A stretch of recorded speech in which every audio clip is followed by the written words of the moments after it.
Yang kata urusannya sepertinya Pak RT ini ada terkait sama orang Kristen.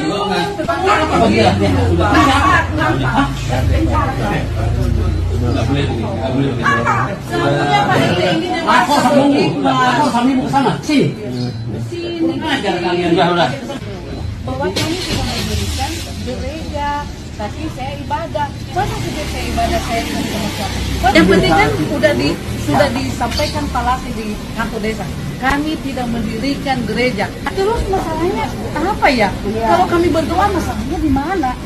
Ketua FKUB, Pak. Ketua FKUB menyampaikan, Pak. Bapak ingat ya, bahwa kalau rumah doa tidak perlu izin. Kalau perizinan tempat ini jelas IMB yang kami terima tempat tinggal. Jadi supaya jelas, kalian ibadah di rumah, Sampai sini, kalian salah ibadah di ruko, tidak perlu minta izin. Itu menurut SKB 2 Menteri.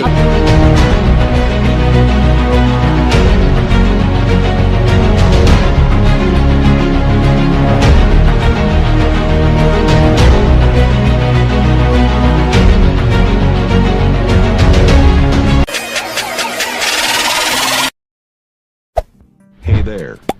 Subscribe to my channel. And also press this bell icon. Teman-teman, setelah kita perhatikan ternyata banyak sekali yang memviralkan teman-teman ya, baik di YouTube, di TikTok, di Facebook, luar biasa. Kenapa? Karena ini benar-benar sudah keterlaluan teman-teman ya. Kalau kita buka di Google, tulis saja ya, penutupan gereja. Banyak banget teman-teman ya, di berbagai tempat. Kalau kita perhatikan, kejadian ini sudah berlangsung sejak lama teman-teman, dan sudah berulang-ulang kali terjadi lagi teman-teman. Dan terjadinya bukan cuma di satu tempat, di dua tempat, tetapi di banyak tempat teman-teman. Di berbagai tempat terjadi yang namanya penutupan gereja, terjadi yang namanya pembubaran orang-orang beribadah. Teman-teman, saya mendengar statement dari Menteri Agama kita, Gus Yakut, ya. Barang siapa yang melakukan tindakan anarkis, penutupan gereja, pembubaran orang beribadah, silahkan dilaporkan kepada pemerintah setempat. Teman-teman, bagaimana mau melaporkan? Uang pemerintahnya sendiri yang tidak mengeluarkan izin untuk pendirian gereja. Apa yang mau dilaporkan? Jadi nggak bisa ya. SKB 2 Menteri itu harus dicabut, wajib dicabut. Mengapa? Karena pelaku-pelaku ini punya dasar hukum untuk membubarkan orang beribadah. Pegangan mereka ya SKB 2 Menteri itu, begitu. Kalau SKB 2 Menteri itu dicabut, itu mereka sudah tidak punya alasan untuk membubarkan orang beribadah. Kenapa saya bilang itu harus dicabut? Selalu saya suarakan teman-teman harus dicabut. Ya. Karena itu tidak diberlakukan secara adil. Itu hanya diberlakukan untuk pendirian rumah ibadah yang berupa gereja. Sementara untuk pendirian rumah ibadah yang lain, musola, masjid, itu tidak diberlakukan. Di situ persoalannya. Begitu. Dan kalau berharap umat Kristen memperlakukan umat Islam dengan hal yang sama, menutupin masjid, menutupin musola, itu kan impossible, tidak mungkin. Tidak mungkin mereka akan melakukan itu. Tidak mungkin melakukan hal yang sama. Walaupun masjid ada di mana-mana, musola ada di mana-mana, tidak mungkin karena pengajarannya yang berbeda. Umat Kristen tidak diajarkan untuk melakukan sesuatu yang melanggar hukum atau sesuatu yang diskriminatif. Tidak diajarkan seperti itu, teman-teman. Persoalannya SKB 2 Menteri itu tidak diterapkan secara menyeluruh untuk semua kalangan, tidak, hanya untuk kalangan umat Kristen saja. Kalau tidak percaya, silakan Menteri Agama ya untuk melakukan survei atau sidak ya. Tolong diperiksa semua masjid dan musola ada tidak izin pendiriannya? Ada tidak? Ya.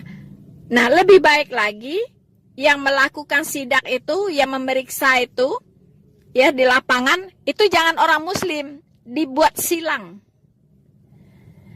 Orang-orang muslim memeriksa gereja, ya, akta pendiriannya, surat izin pendiriannya dan sebagainya, timnya dari muslim. Untuk memeriksa masjid dan musola, timnya harus dari Kristen atau umat agama lain. Oke nggak seperti itu? Mari kita buktikan. Dan nanti kalau ternyata ada masjid-masjid tidak memiliki izin pendirian rumah ibadah, baik IMB dan sebagainya, itu harus ditutup masjidnya. Harus digembok. Tidak boleh beroperasi. Ya, tidak boleh beroperasi. Oke nggak? Setuju nggak?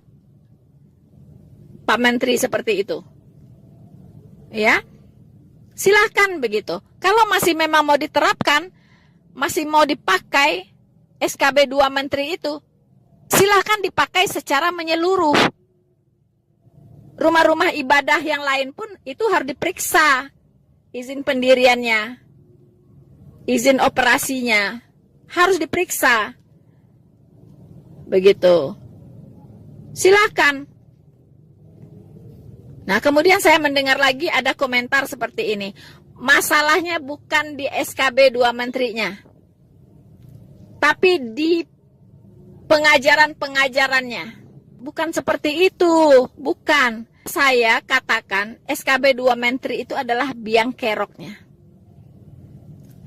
Karena itu adalah pegangan mereka, SKB 2 menteri itu. Mereka punya alasan untuk membubarkan gereja, untuk membubarkan orang beribadah. Mereka punya pegangan landasan hukum. Jadi kalau landasannya itu dicabut, itu selesai begitu. Kalau masih mereka membubar-bubarkan orang beribadah, itu sudah jatuh ke kriminal. Melakukan kriminalisasi. Itu bisa dipenjarakan. Ya, itu sudah tindakan kriminal. Begitu. Tapi kalau sekarang kan mereka kembali larinya ke izin. Ya kan? Lari-lari kembalinya tidak ada izin atau penyelewengan peruntukan gedung. Begitu kan? Itu alasannya. Pasti itu. Setiap ibadah yang dibubarkan, itu alasannya adalah tidak ada izin. Nah, tapi bagaimana bisa ada izin? Orang izinnya tidak dikeluarkan, izinnya nggak mereka berikan, sampai kiamat pun bakal tidak ada izin gitu.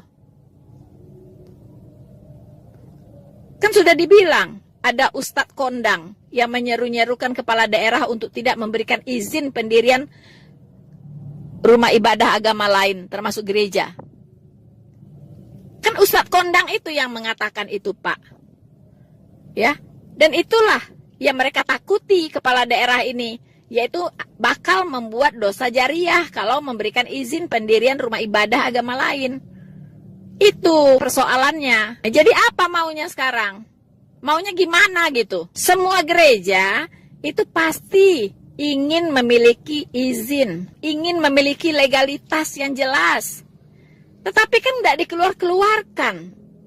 Kemudian persyaratannya juga sangat sulit. Sudah dapat persyaratan, izinnya nggak turun-turun. Seperti yang dilakukan oleh Wawan yang di Lampung itu, katanya apa? Gereja Kemah Daud itu sudah mengatakan bahwa mereka sudah memiliki tanda tangan yang dibutuhkan untuk izin pendirian gereja. Sudah. Lalu RT berganti. RT barunya yang Wawan ini, itu tidak lagi menganggap bahwa izin yang sudah ada itu berlaku gitu. Katanya harus dibuat ulang, ganti presiden, lalu undang-undang diganti semua. Begitu. Alangkah bodohnya Wawan ini. Goblok sekali Wawan ini. Ganti pemimpin, ganti peraturan gitu. Itulah bodohnya. Ya. Itu gereja Kemah Daud itu sudah memiliki syarat. Wawan ini mengatakan itu sudah nggak berlaku, harus dibikin baru lagi. Karena dulu RT-nya berbeda katanya.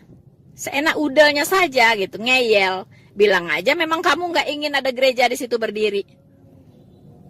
Ya kan? Gayanya coba petantang petenteng kayak preman pasar.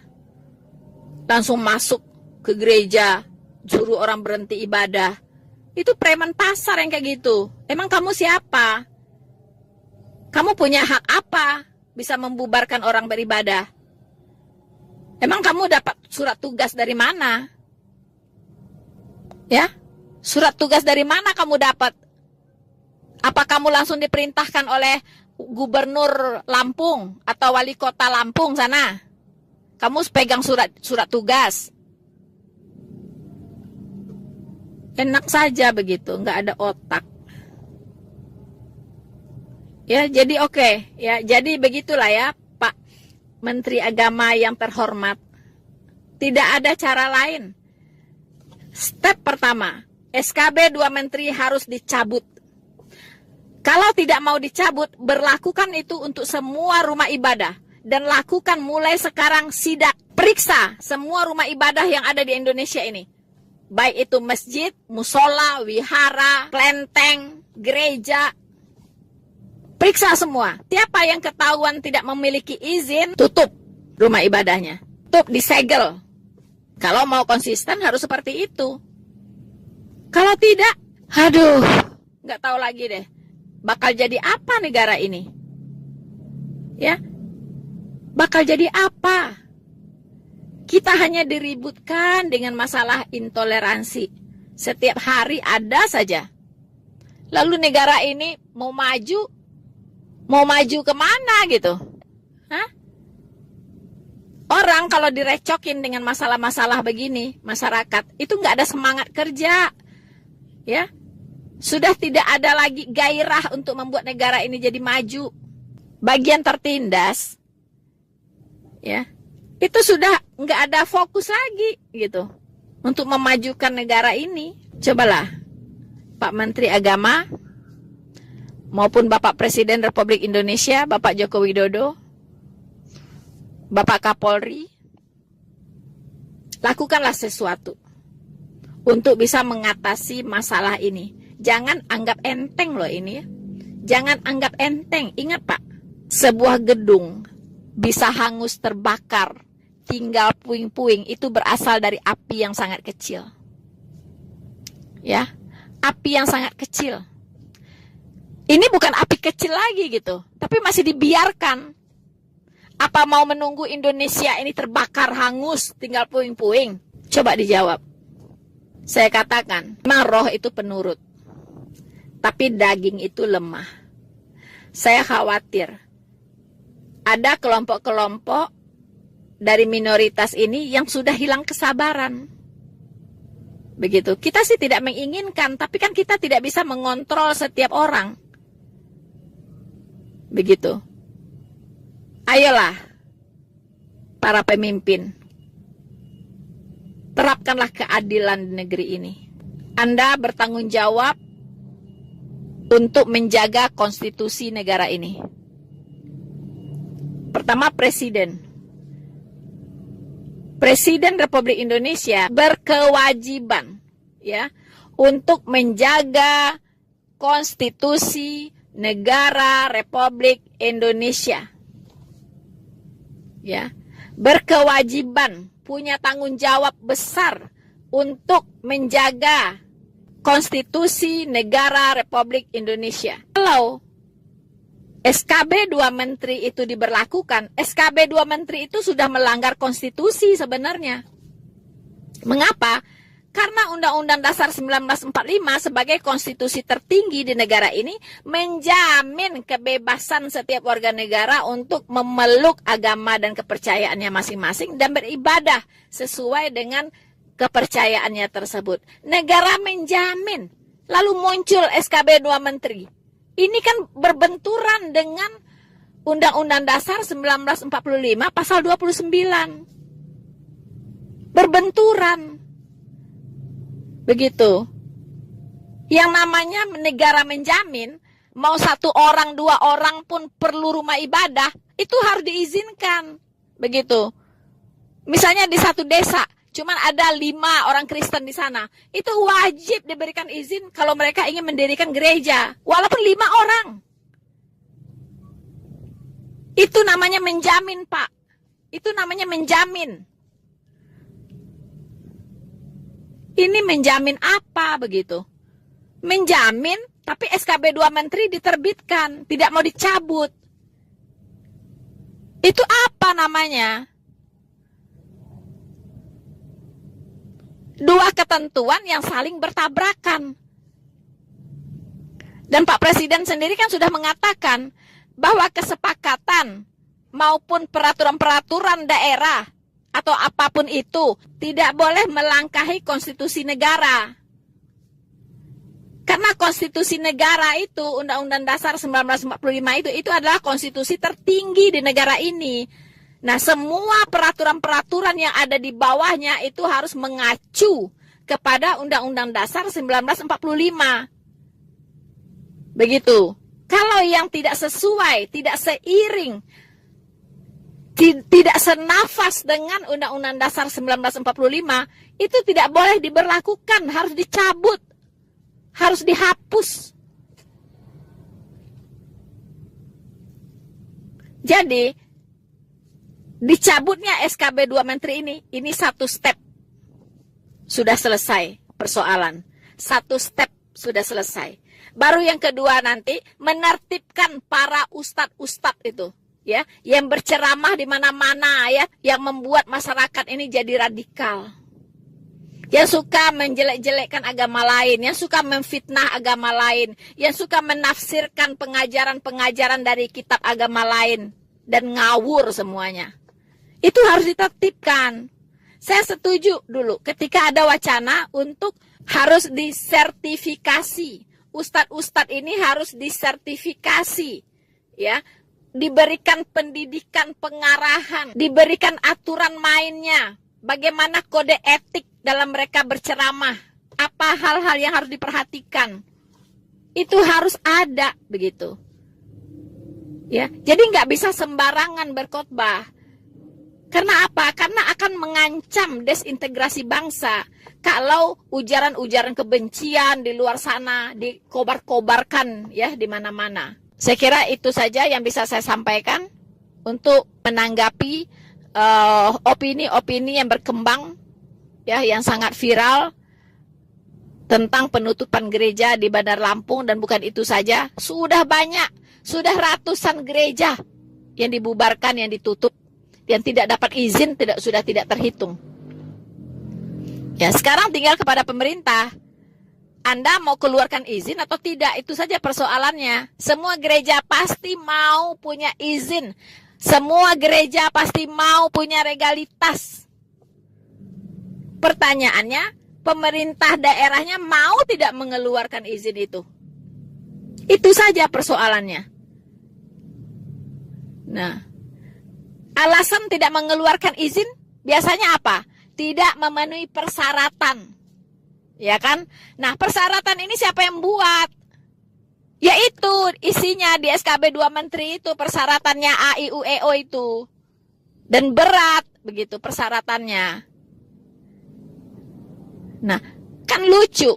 Pemerintah mengeluarkan persyaratan yang memberatkan. Sementara negara harus menjamin kebebasan umat beragama untuk memeluk kepercayaannya masing-masing dan beribadah sesuai dengan kepercayaannya tersebut. Jadi nggak sinkron ini. Nggak sinkron, pasti ada sesuatu yang salah di negara ini. Begitu. Ya. Karena kebebasan beribadah itu hak azazi manusia yang paling hakiki. Dan itu perintah dari Tuhan loh. Kalau Anda melarang orang beribadah, berarti Anda melawan Tuhan, Sang Pencipta langit dan bumi. Dan tentunya Anda yang mempersekusi orang-orang yang sedang beribadah, Anda berhadapan langsung dengan Tuhan. Kalau Tuhan yang sudah turun tangan, mengerikan. Mengerikan. Ya. Mengerikan, teman-teman. Jadi please, mari pihak pemerintah, pihak masyarakat, dan siapapun Anda, mari berpikir waras. Ya, mari berpikir waras. Bahwa jika Anda menghalang-halangi orang beribadah, Anda berhadapan dengan Tuhan Yesus. Itu saya katakan ya. Anda berhadapan langsung dengan Tuhan Yesus. Kalau tidak di dunia ini, di akhirat nanti Anda pasti membayar kwitansi. Percaya saya. Dan ingat ya, sebagai umat ciptaan Tuhan, itu wajib untuk beribadah kepada Tuhan. Ya, semua agama mengajarkan supaya umatnya beribadah kepada Tuhannya. Dan Tuhannya orang Kristen juga sama, mewajibkan untuk beribadah kepada Tuhannya. Jadi jangan ya setan-setan pada gentayangan menghalang-halangin umat Kristen beribadah. Beribadah di gereja atau di rumah itu sama saja. Gitu. Sama halnya dengan orang-orang muslim juga. Dia beribadah di masjid dan dia juga beribadah di rumahnya. Ada pengajian di rumahnya. Ya, ada merayakan sesuatu momen-momen yang harus berkumpul ya, pengajian di rumah-rumah. Itu nggak ada bedanya dengan orang-orang Kristen berdoa di rumah-rumah. Ya, ada namanya persekutuan doa. Itu nggak ada beda dengan pengajian di rumah-rumah itu. Begitu. Kalau memang persekutuan doa di rumah-rumah juga tidak boleh, maka pengajian di rumah-rumah juga tidak boleh. Harus ada izinnya juga. Ya, dan yang mengeluarkan izin bukan tetangganya, tetapi adalah badan khusus yang independen. Buat persyaratannya apa? Ya kan? Kalau memang tidak boleh, semua tidak boleh. Begitu. Jadi mohon ya, RT ini, tolong Anda mengacu kepada Konstitusi Negara Republik Indonesia. Jangan Anda membuat kebenaran sendiri. Ya. Ini RT ini memang nggak ketulungan ini ya, banyak sekali gitu. RT yang bertindak sebagai Tuhan gitu kan. Ya, Anda itu jabatan Anda apa sih? Ya, yang terkecil. Ya, kalau di dalam organisasi kenegaraan yang terkecil, dan Anda harus patuh itu kepada kepala negara. Patuh kepada konstitusi negara. Ya, jangan sok-sok petentang petenteng begitu.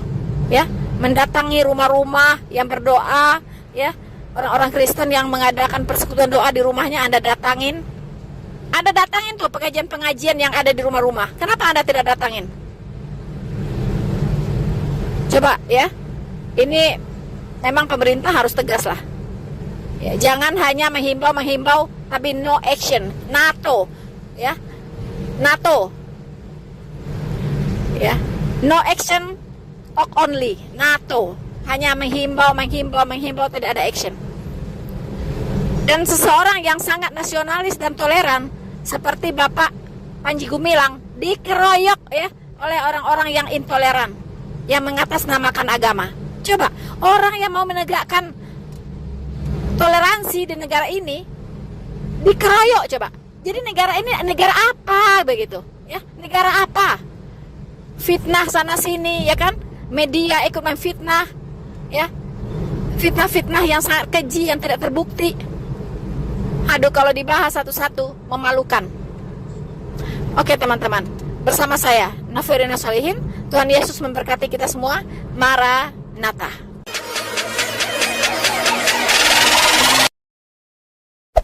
Hey there. Subscribe to my channel. And also press this bell icon.